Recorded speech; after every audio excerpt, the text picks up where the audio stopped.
Welcome back, everyone, to part 3 in this lesson on mystifying music from the Illumination English series.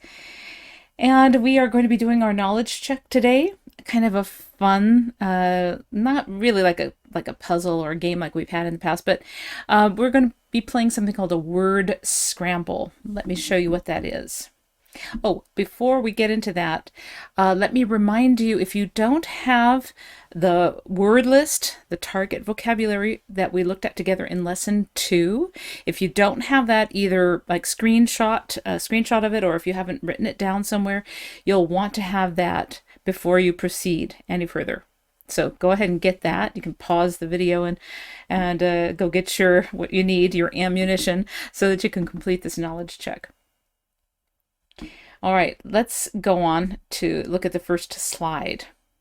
Okay, so in each of these slides, you'll see a sentence here with a blank in it. And of course, we've had these before.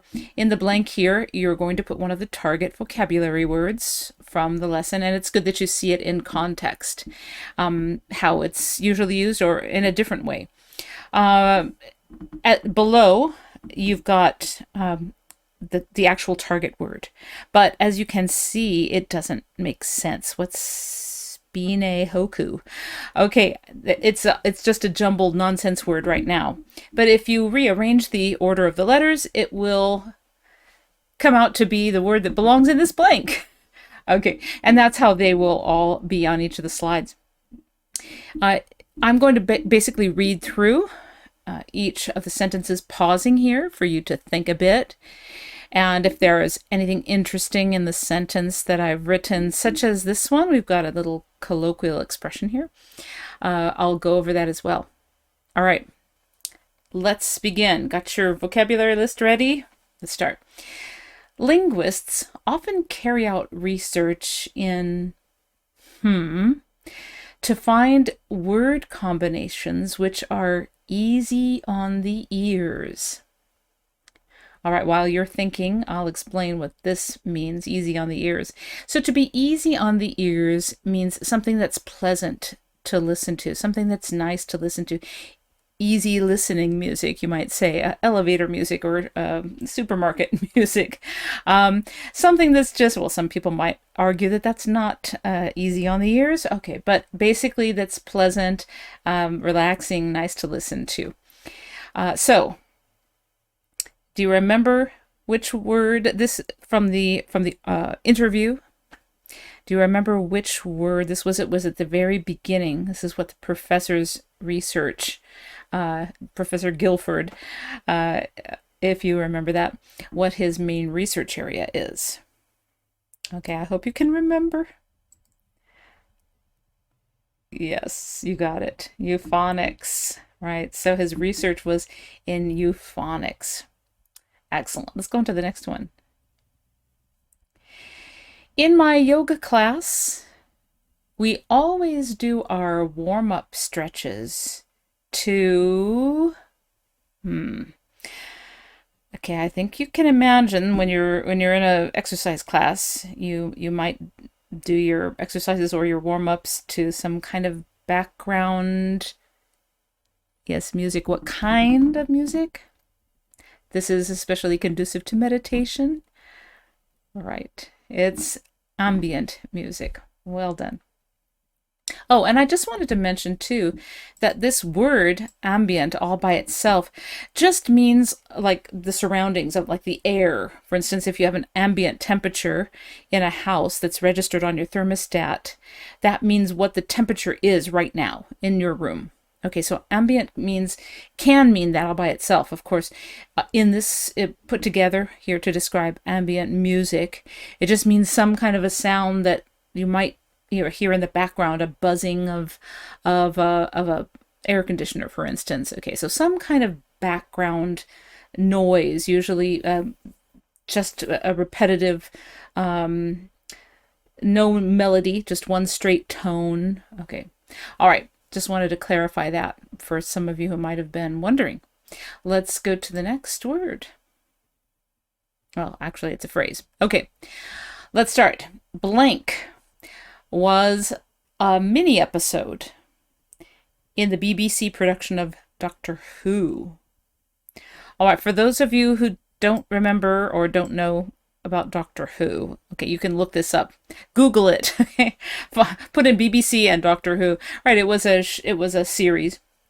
Some scientist, some futuristic thinking scientist. Okay, and this is one of the episode, a mini episode, a kind of a little short spin-off perhaps from the main series.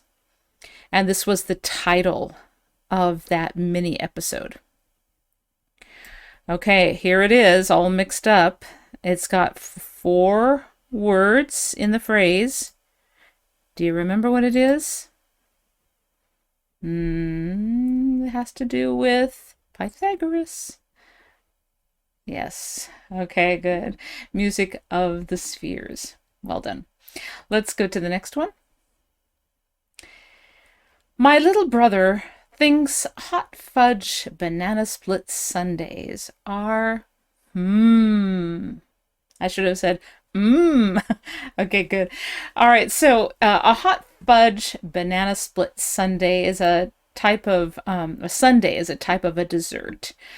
It's in a bowl with ice cream, and then of course this one would have bananas, a banana that's split in half, and then usually some kind of sauces are put on it, strawberry, or in this case hot fudge or caramel. Very fattening, has whipped cream on the top, nuts, cherry. All right, so my little brother really likes these. He thinks they are, yes, out of this world. Magnificent. Okay, well done. Let's go to the next. Many people find of the forest to be most relaxing. Okay, we talked about this in lesson 1 about this kind of, you might call it natural music. Right, soundscapes. Great job. Let's go to the next one. On a clear night, you can gaze at many through a telescope. Okay, so you all know what a telescope is. Those kind of long viewing projectiles which you can look at stars and things in outer space. So gaze means to look at something for a long time. So you might hold up the telescope to your eye and be gazing out at the night sky for quite a while just to see what you can see. And what might you see in outer space are these things. All right, planets, stars, maybe if you're lucky, if you have a high-powered telescope, nebula. All right, great job. Let's keep going. The mathematical theories of are still in use today, especially in the construction industry. Well, in many industries, but in particular, people who build things have to use this all the time. And these mathematical theories belong to, I should say, right, Pythagoras. All right. Next sentence. The camp counselors said, we with our pranks when our cabin glued the doors of the dining hall shut. Great sentence here. I got this idea actually for this sentence from my son, who went to summer camp last year.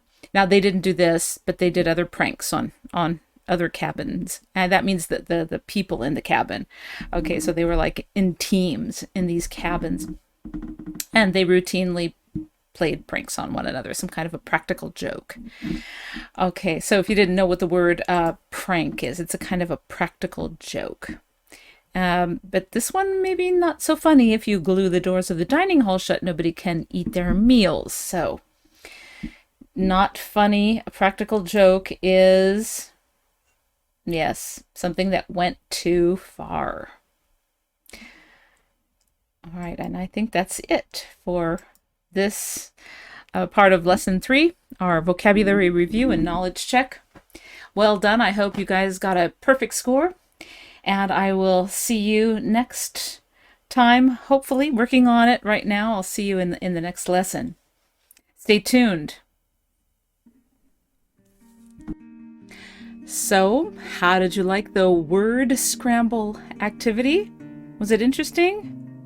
I hope you found it useful to help you review and retain the vocabulary from this lesson. And now it's time for you to type me a sentence in the comments below using one of the vocabulary words from our lesson today.